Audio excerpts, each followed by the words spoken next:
The National Reconstruction and Resilience Authority Act was passed in the House of Representatives on Wednesday morning, clearing the way for the government to accelerate rebuilding efforts following Hurricane Melissa.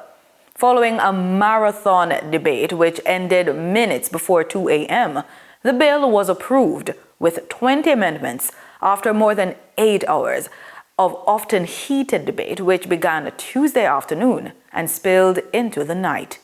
Opposition leader Mark Golding and his members called multiple division votes, all defeated by the government majority, but secured several amendments, arguing the bill needed stronger transparency and accountability provisions. I'm suggesting that the words in the new provision, which is persons affected or likely to be affected by the implementation of a project, could be added as a catch-all to the new provision. So it could say, discuss projects, programs and plans with representatives of non-governmental organizations and vulnerable groups, including women, persons, the elderly, and children, youth, and any other persons affected or likely to be affected. Including but not limited to. That's what I was suggesting. But you're right. But the opposition leader's point carries.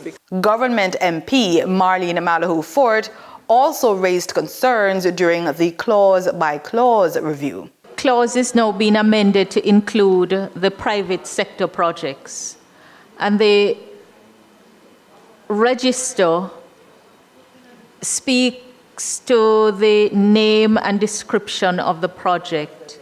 With the inclusion of the private sector side, should it include the developer or those who are behind the private sector project in that register?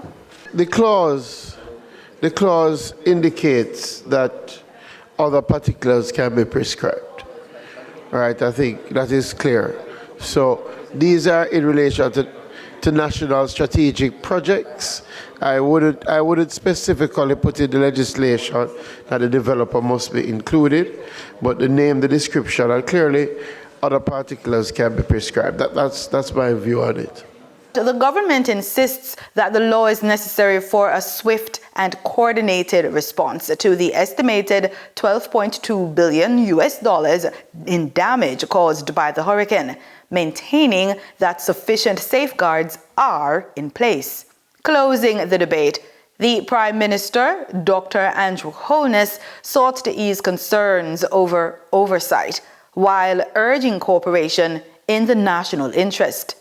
The NaRRA will be tasked with leading major reconstruction and developing projects, including infrastructure expansion and fast-tracking key investments under the government's Fast Jamaica initiative.